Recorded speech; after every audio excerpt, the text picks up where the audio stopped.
ओम नमः शिवाय। हर हर महादेव। जय महाकाल। कार्तिक माह प्रारंभ हो चुका है। अगर आप चाहते हो कि आपके घर से दुख और दरिद्रता दूर चली जाए तो इस वीडियो को बेहद ध्यान से देखें और पूरा देखें, क्योंकि आज आपको दो सबसे विशेष उपाय बताएंगे जिससे आप अपने घर की कोई भी दिक्कत हो, कोई भी परेशानी हो, आसानी से समाप्त कर सकते हैं। चाहे पुरुष हो चाहे स्त्री हो, इन दोनों उपायों में से एक भी उपाय आप कर लेते हैं तो आपके घर की कोई भी दिक्कत हो, कोई भी परेशानी हो, आसानी से समाप्त हो जाती है। इस उपाय से हम आपको पहला उपाय शिव महापुराण से बताएंगे, जो कि पहला उपाय भगवान शिव को समर्पित है। जो कोई भी व्यक्ति कार्तिक माह में यह उपाय कर लेता है उसके जीवन से गरीबी और बीमारी दूर होती है, और अगर उस व्यक्ति की कोई इच्छा मनोकामना है तो वो अवश्य ही पूर्ण होता है। हम आपको दूसरे उपाय में पंडित प्रदीप मिश्रा जी द्वारा कहे गए उनके कथाओं में से यह उपाय आपको बताएंगे, जो कि माता तुलसी जी को समर्पित है। इस उपाय से आपके घर में सुख, समृद्धि, धन की प्राप्ति होती है। यह दोनों उपाय आपको कैसे करना है, कहाँ करना है और इन दोनों उपायों में क्या क्या सामग्री लगेगी, सब बताएंगे इस वीडियो में। तो इस वीडियो को बेहद ध्यान से देखें और पूरा देखें। बताने से पहले आपको बता दें, अगर आप भोलेनाथ के सच्चे भक्त हो तो इस वीडियो को जरूर लाइक कर दें और चैनल को सब्सक्राइब करके बेल आइकन दबा लें। आपको पहला उपाय बताते हैं, इस उपाय को बेहद ध्यान से सुने और बेहद ध्यान से देखें। इस उपाय के लिए आपको सबसे पहले थोड़ा सा लाल चंदन लेना है। इस बात का बेहद ध्यान रखें, आप लाल चंदन ही लें। और आपको थोड़ा सा शहद लेना है और आपको सफेद फूल लेना है। इस बात का बेहद ध्यान रखें, आप फूल जो लें वो सफेद ही लें। इस उपाय के लिए आप चमेली का फूल नहीं ले सकते, आप चाहे तो धतूरे का फूल ले सकते हैं, क्योंकि वो भी सफेद होता है और भगवान शिव को बेहद प्रिय है। और इन सारी सामग्रियों के साथ आपको 1 लोटा जल लेना है। इस बात का बेहद ध्यान रखें, अगर आपके घर गंगा जल है तो जल लेते समय उसमें थोड़ा सा गंगा जल डाल लें। अगर आपके घर गंगा जल नहीं है तो आप ना लें। अगर आप गंगा जल रखें हैं तो उसमें गंगा जल थोड़ा सा जरूर डाल लें। और आपको शिव जी की पूजा पाठ करने के लिए आपको 3 बेलपत्री लेना है। इस बात का बेहद ध्यान दें, बेलपत्री आपको सोमवार की सुबह नहीं तोड़ना है,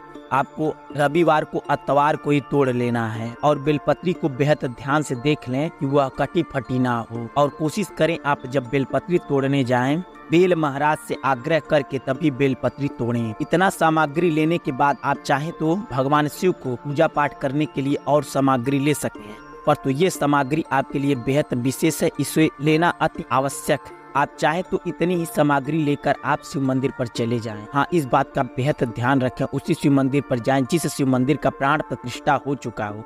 अगर आपको नहीं पता है कि प्राण प्रतिष्ठा क्या होता है तो हम डिस्क्रिप्शन में एक लिंक दे देंगे वीडियो का, उसमें अच्छी तरीके से हम बताएं कि प्राण प्रतिष्ठा क्या होता है। फिर भी हम आपको संक्षिप्त में बता देते हैं कि प्राण प्रतिष्ठा क्या होता है। प्राण प्रतिष्ठा उस मंदिर का किया जाता है जिस मंदिर की सबसे पहले स्थापना होता है। उसमें किसी भी मूर्ति की स्थापना होती है तो उस मूर्ति में प्राण प्रतिष्ठा किया जाता है, उसके बाद ही उस मंदिर में पूजा पाठ किया जाता है। इसीलिए हम आपको कई सारे वीडियो में बताएं कि आप उसी मंदिर पर जाएं जिस मंदिर पर प्राण प्रतिष्ठा हो चुका हो, उसी मंदिर पर आप पूजा पाठ करें। कई भाई बंधु पूछते हैं कि प्राण प्रतिष्ठा हुआ है कि नहीं हुआ है, कैसे पता करें। आपको उस मंदिर पर लिखा रहता है कि इस सन में इस मंदिर का प्राण प्रतिष्ठा हुआ है।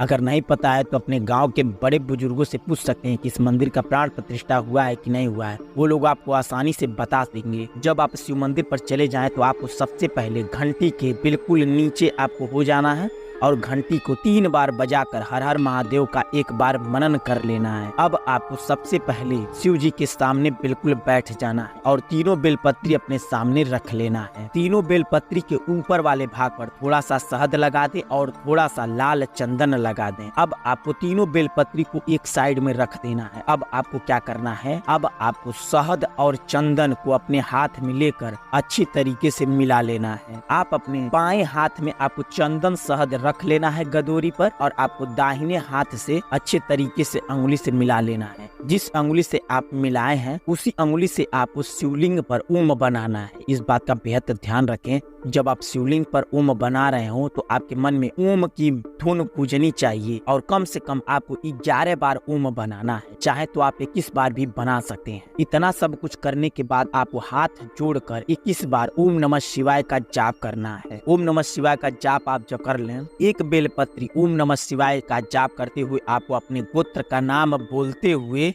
फिर उसके बाद ओम नमः शिवाय का जाप करते हुए शिवलिंग के ऊपर रख देना है। एक बात और बता देते हैं आपको कैसे बोलना है। पहले ओम नमः शिवाय बोल लेना है आपको, फिर अपने गोत्र का नाम बोल लेना है, फिर ओम नमः शिवाय बोलकर गोत्र का नाम बंद करना है। जैसे कि ओम नमः शिवाय, गोत्र का नाम ओम नमः शिवाय, उसके बाद ही आपको बेलपत्री शिवलिंग के ऊपर चढ़ा देना है। ठीक दूसरी बेलपत्री लेना है, अपना नाम लेना है, फिर उसके बाद अंत में ओम नमः शिवाय बोलकर आपको अशोक सुंदरी की जगह रख देना है। कैसे बोलना है एक बार और आपको बता देते हैं। ओम नमः शिवाय बोलना है, उसके बाद अपना नाम, फिर ओम नमः शिवाय बोलकर अशोक सुंदरी की जगह बेलपत्री चढ़ा देना है। ठीक उसी प्रकार आपको ओम नमः शिवाय बोलना है और अपने स्थान का नाम जहां आप इस समय रह रहे हो वह बोलकर ओम नमः शिवाय बोलकर जो जलधारी के बिल्कुल सीधाई पर जो जल गिरता है वहां पर रख दें। इतना सब कुछ करने के बाद आप फिर हाथ जोड़कर 21 बार ओम नमः शिवाय का जाप करना है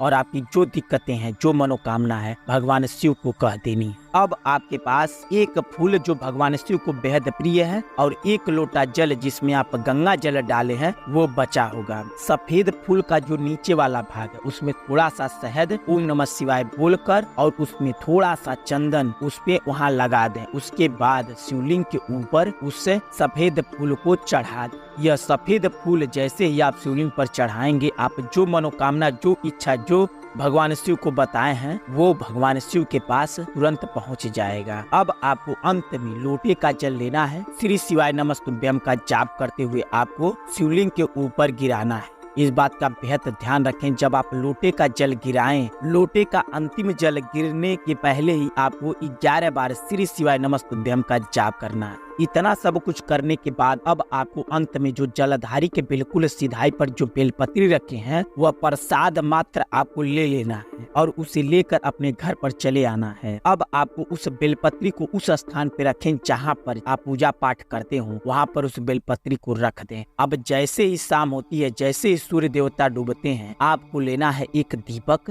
दीपक में डालने के लिए तिल का तेल और एक बाती लेकर चले जाना है भगवान शिव के मंदिर पर। उसी मंदिर पर जाए जिस मंदिर पर आप पूजा पाठ किए हो, वहाँ पर सूर्य अस्त होने के पश्चात आपको एक दीपक जलाना है और दीपक जलाकर 21 बार ओम नमः शिवाय का जाप करके उस दीपक का आंच 11 बार अपने चेहरे पर लगा लें। अब आपको अंत में भगवान शिव से भूल चूक की माफी मांग लेनी है। अगर आप इस उपाय में कोई भूल चुकी हैं तो उसके लिए आप भगवान शिव से अंत में माफी मांग लें। अगर आपको यह उपाय समझ में आ गया हो तो कमेंट बॉक्स में श्री शिवाय नमस्तुभ्यम या हर हर महादेव जरूर लिखें। अगर नहीं समझ में आया हो तो कमेंट बॉक्स में पूछ सकते हैं, हम आपको वहाँ भी बताने और समझाने की पूरी कोशिश करते हैं। कई भाई बंधु को बहुत सारी दिक्कतें रहती हैं तो आप कमेंट बॉक्स में जरूर बता दें। आशा करते हैं अगर आप यह उपाय सफलतापूर्वक पूर्ण करते हैं तो आपकी इच्छा मनोकामना भगवान शिव अवश्य ही पूर्ण करेंगे। यह उपाय कार्तिक माह का बहुत ही लाभकारी उपाय है। यह उपाय आप अपने जीवन में एक बार जरूर करें। अब आपको बताते हैं दूसरा उपाय। इस उपाय के लिए आपको सबसे पहले है और थोड़ा सा लाल सिंदूर ले लेना है और आपको शुद्ध सरसों का तेल ले लेना है। इन सारी सामग्रियों के साथ साथ आपको 1 लोटा जल ले लेना है। इतना सब कुछ लेने के बाद आपको एक साफ सुथरा दिया ले लेना है। यह दिया आपको बताएंगे कहाँ काम आएगा। इसी का मेन उद्देश्य है इस उपाय के लिए। जैसे भी आप सुबह उठते हैं, नहा धोकर 1 लोटा जल लेकर सूर्य देवता को 1 लोटा जल चढ़ा देना है। कैसे चढ़ाना है इस बात का बेहद ध्यान दें। लोटे का जल सूर्य देवता की तरफ खड़ा होकर और आपको ओम सूर्याय नमः बोलना है। इतना करने के बाद आप आ जाएं तुलसी जी के माता के पास। अगर आपके घर में तुलसी जी ना हो तो उसके लिए लास्ट में बताएंगे कि यह उपाय कहाँ करना है आपको। सबसे पहले आपको अपने हाथ में थोड़ा सा तेल ले लेना है, उसके बाद आपको थोड़ा सा काला तिल ले लेना है, उसके बाद आपको थोड़ा सा लाल सिंदूर लेकर हाथ में अच्छे से मिला लेना है। अब आपको तुलसी माता के पत्ते पर कम से कम 11 पत्ते पर वही सब कुछ जो आप मिलाए हैं उसी को अपने हाथ में अंगुली पर लगा लगा कर 11 पत्तों पर टीक दें। टीकने के बाद आपको 1 लोटा जल लेकर खड़े होकर तुलसी जी पर धीरे धीरे ढालना है। इतना सब कुछ करने के बाद आपको जैसे ही सूर्य देवता डूबते हैं, जो लालिमा छाई रहती है वह खत्म ना होने पाए, उसी समय आपको उसी तुलसी जी के पास चले आना है और साफ सुथरा दीपक लेकर आना है। उस दीपक में शुद्ध तिल का तेल या आपके घर का शुद्ध सरसों का तेल हो, उसमें डालकर तुलसी जी के जड़ के पास रख कर दिया जला देना है और वहाँ पर बैठकर हाथ जोड़कर आपकी जो इच्छा है, जो मनोकामना है, अपने मन में दोहरा लेना है। इतना सब कुछ करने के बाद आपको दीपक जो जलाए हैं उसका आंच अपने दोनों हाथ पर रोक कर कम से कम 11 बार अपने चेहरे पर लगा लें। इतना करने से आपका यह उपाय पूर्ण होगा।